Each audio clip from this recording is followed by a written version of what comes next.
म्हाडा लोकसभा मतदार भाजपकडून उमेदवारी न मिळाल्याने मोहिते पाटील नाराज झाले आणि राष्ट्रवादी काँग्रेस शरद पवार पक्षात प्रवेश करून तुतारी चिन्हावर निवडणुकीच्या मैदानात उतरले।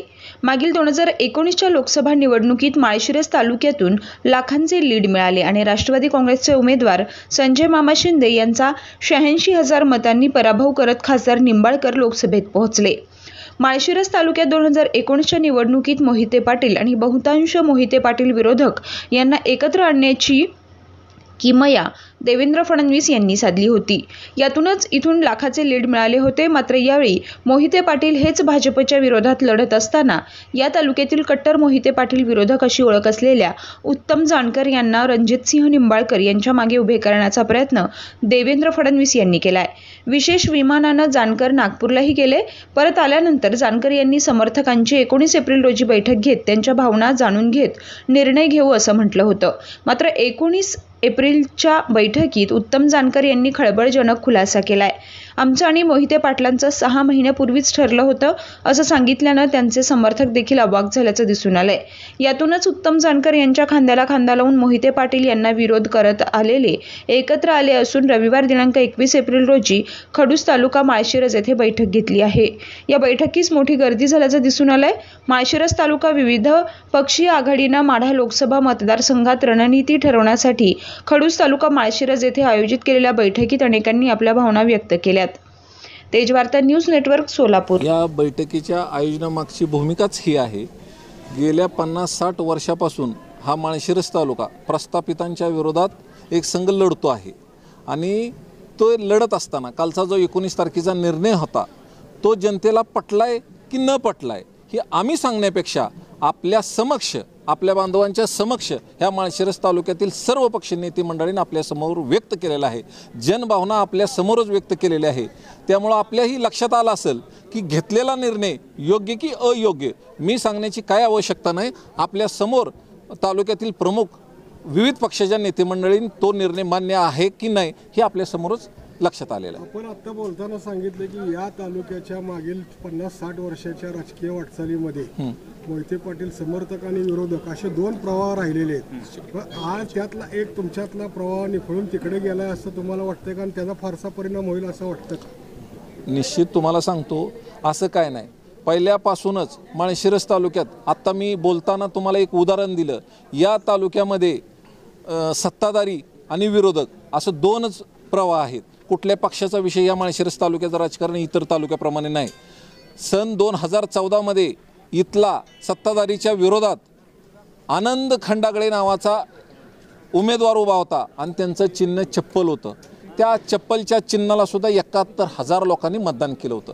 मग पहा ही माळशिरस तालुक्यातली जनता ही जेवढी सत्ताधारी त्यांना मानणारा तो वर्ग आहे त्याच्याबरोबर विरोधकाला मानणाराही तशा पद्धतीचा वर्ग आहे। त्यामुळे कोण कुठं गेलं ह्याशी मी त्याच्यावरती भाष्य करणार नाही। येणारा काळ त्याचं उत्तर देईल।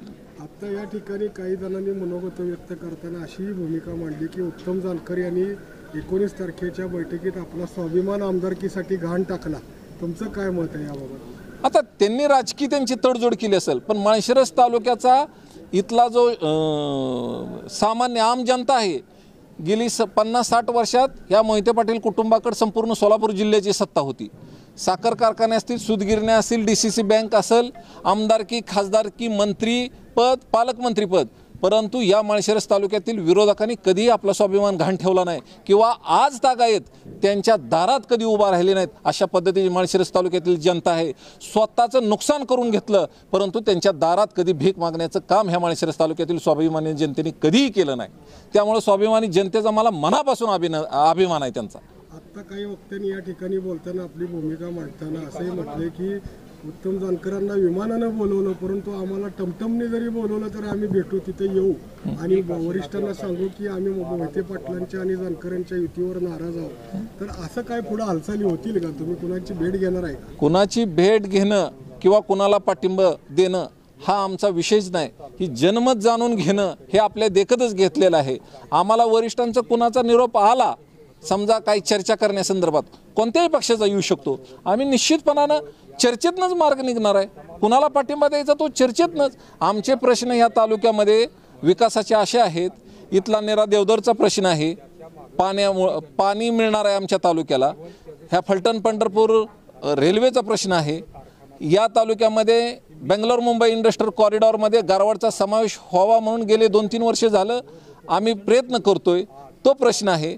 आणि रस्त्याच्या कडेला जे बाधित शेतकरी झालेत त्यांचा अपिलामध्ये निकाल लागलाय, त्यांना अद्याप पैसे मिळाले नाही शेतकऱ्यांना, फार मोठा अन्याय झालाय, त्याचा निकाल होऊन सुद्धा पैसे मिळत, अशा अनेक गोष्टी आमचे प्रश्न आहेत ती सरकारच्या माध्यमातून आम्ही मांडू शकतो आणि शेतकऱ्याचे प्रश्न सोडवण्यासाठी आम्ही त्यांना विनंती करू शकतो। 15 एप्रिल रोजी ज्यावेळेला उत्तम जानकर हे भेटण्यासाठी गेले होते देवेंद्र फडणवीस यांना नागपूरला, त्यावेळेला त्या ठिकाणी त्यांनी म्हटलं होतं की मी माझ्या समर्थकांची बैठक घेऊन निर्णय देणार आहे। मग आपणही काही काळ उत्तम जानकर यांना सहकार्य केलेलं आहे मोहिते पाटलांच्या विरोधात, या ठिकाणी उपस्थित असलेल्या अनेकांनी सहकार्य केलेलं आहे मोहिते पाटलांच्या विरोधातच्या लढ्यात त्यांना, मग त्यांनी तुमच्याशी काय हितगुज साधलं का की आम्ही पाठिंबा देणार आहे किंवा आमचा 6 महिन्यापूर्वीच निर्णय झालाय का, तो त्यांनी अकस्मात धक्का दिलाय सर्वांना? नाही, आता त्यांचा निर्णय 6 महिन्यापूर्वी झालाय हे आपण व्हिडिओच्याच माध्यमातून पाहिलं, आम्ही तर त्या ठिकाणी उपस्थित नव्हतो।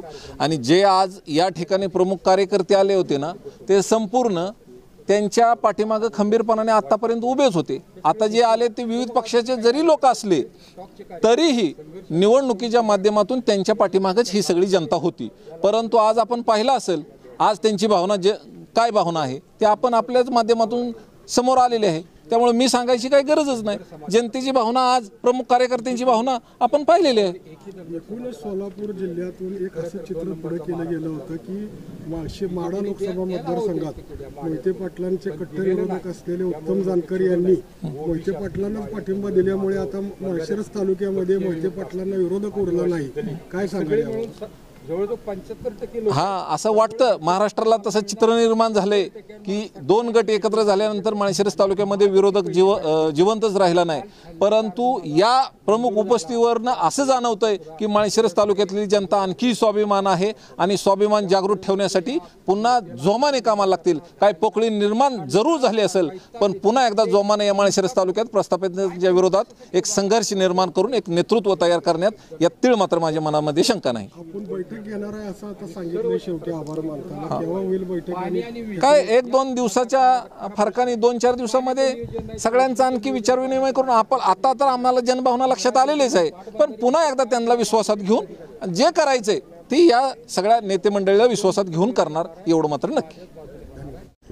आज ही बैठक आयोजन केली तर त्यामागचा उद्देश काय, प्रमुख कारण काय होते आणि कशासाठी ह्या बैठकीचं आयोजन करण्यात आलं? या बैठकीचा उद्देश असा होता, काल जो 19 तारखेला या विरोधकाचे प्रमुख माननीय जानकर साहेब यांनी या मोहिते पाटलांना पाठिंबा दिला, त्यामुळं माळशिरस तालुक्यातील जे विरोधक आहेत त्यांना बोलावून विचारविनिमय करण्यासाठी ही बैठक आयोजित केली होती। ह्या बैठकीत आम्ही सगळ्या नेते मंडळीचं मत जाणून घेतलं। आता बहुतांश आपण पाहिलंच असेल की मोहिते पाटलांना विरोध करणे किंवा त्यांच्या विरोधात राहणे अशा सारासार एकंदरीत तो विचार मत व्यक्त केलं।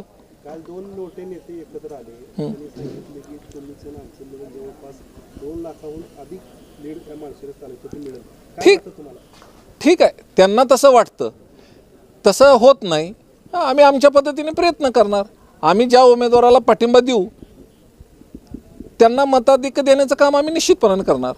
आपण मगाशी सांगितलं की पुन्हा एकदा बैठक घेतली जाईल, हो, मग आजच्या बैठकीचं काय सार्थक आहे? सार्थक फक्त मत जाणून घेतलं ना, लोकांचं मत, जनमत काय आहे, त्यांच्या मनामध्ये काय विचार आहे, कालची जी 19 तारखेचा निर्णय झालाय त्याच्यावर तर रिॲक्शन काय आली, त्यांनीच विनंती केली की तुम्ही बैठक घ्या, आपण प्रत्येक नेते मंडळीचं मत जाणून घेऊ। त्या पद्धतीने आज जे आलेले आहेत ती सगळी प्रमुख नेते मंडळी, प्रमुख सगळ्या पक्षाचे होते। तुमचा निर्णय किती तारीख, कुठल्या तारखेला तुम्ही डिक्लेअर करणार? कुठल्या तारखेला असं काय नाही, आम्हाला कोणाचं बंधन पण नाही कधी निर्णय घ्यायचा। आम्हाला ज्या वेळेस विकासाच्या दृष्टिकोनातून आम्हाला जर मदत कोण करत असेल त्यांचा सगळ्यांना विश्वासात घेऊन एखादी बैठक आयोजित केल्यानंतर आम्ही निश्चितपणाने ती निर्णय घेऊया। कधी असेल बैठक? बैठक समजा दोन्ही ऑप्शन आहेत, सत्ताधारी असतील विरोधक असतील, आमच्याशी त्यांनी जर आम्हाला बोलवलं तर आम्ही निश्चितपणाने त्यांच्याशी चर्चा करू। 30 वर्ष जनता, माळशिरस तालुक्यातली जनता जानकरांच्या पाठीशी राहिली कारण ते संघर्ष करत होते। कालचा 19चा त्यांचा निर्णय म्हणजे त्यांनी जनतेचा केलेला सर्वात मोठा विश्वासघात मानायचा। नक्कीच नक्कीच या तालुक्यातील जनतेने त्यांना स्वतःच्या जमिनी घाण ठेवून साखर कारखाना उभा करण्यासाठी प्रयत्न केला.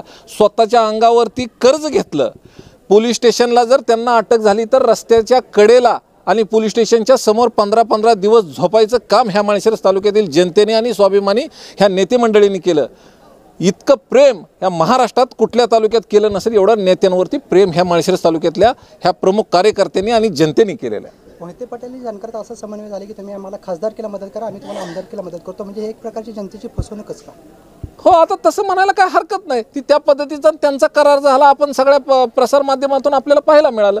परंतु त्याच्यासाठी ती त्यांच्या पद्धतीने गेले असतील. परंतु माळशिरस आमचा एकच उद्देश आहे की माळशिरस तालुक्यातला विरोधक जिवंत राहिला पाहिजे आणि त्यांना माळशिरस तालुक्यातल्या जनतेला स्वाभिमान मिळवण्यासाठी इथून पुढच्या काळामध्ये आम्ही काम बैठकीला मोहिते पाटील आणि जानकरांनी तुम्हाला बोलवलं तर जाणार नाही. आता जायचा काही मुद्दाच नाही. त्यांचा निर्णय ऑलरेडी झालेला आहे. त्यामुळे आम्हाला तिकडे जायचा काही मुद्दाच नाही. उत्तम जानकर असं ठामपणे सांगतायत की मी जनहितार्थ जनविकासासाठी मी जरी उद्या आमदार झालो तर त्याचा उपयोग तालुक्यालाच होणार आणि जनतेच्या विकासासाठी मी घेतलेला डिसिजन आहे. याबाबत आपली प्रतिक्रिया? ठीक आहे ना, त्यांना जर तसं झाले, परमेश्वराने त्यांना संधी दिली तर त्यांच्यासाठी लक लाभ. परंतु हा तालुक्यातील प्रमुख नेते मंडळींना तो निर्णय आवडला नाही म्हणून तर आजची बैठक होती. वकील साहेब, काल असं स्पष्ट सांगण्यात आलं होतं की आता जे सत्ताधारी आहेत त्यांच्याकडे एक आव्हान उभं राहिलं आणि कमीत कमी आम्ही 3 लाखांनी आमचा उमेदवार म्हणजे आघाडीचा उमेदवार निवडून येईल. पण तुमच्या या निर्णयामुळे या निवडणुकीला काही वेगळं वळण मिळेल का की आव्हान उभं राहील? आव्हानच उभं राहणार. नक्कीच तसं होणार नाही. माळशिरस तालुक्यावर बाकीचे 5 तालुका अवलंबून आहेत. माळशिरस तालुक्यावरच निकाल अवलंबून आहे असं जे चित्र निर्माण केलं त्याला हे आजच्या मीटिंगच्या माध्यमातून उत्तर आहे. तालुक्यातल्या जनतेला आमच्या माध्यमातून काय तुम्ही सांगू इच्छिता, काय आश्वासन देऊ इच्छिता, ठोस आश्वासन काय सांगू इच्छिता? माळशिरस तालुक्यातल्या जनतेला मी एकच सांगेन की गेल्या 50-60 वर्षापासून आपण स्वाभिमानी राहिला तसा स्वाभिमान जिवंत ठेवण्यासाठी आपल्याला एक चांगला पर्याय निवडायचा आहे.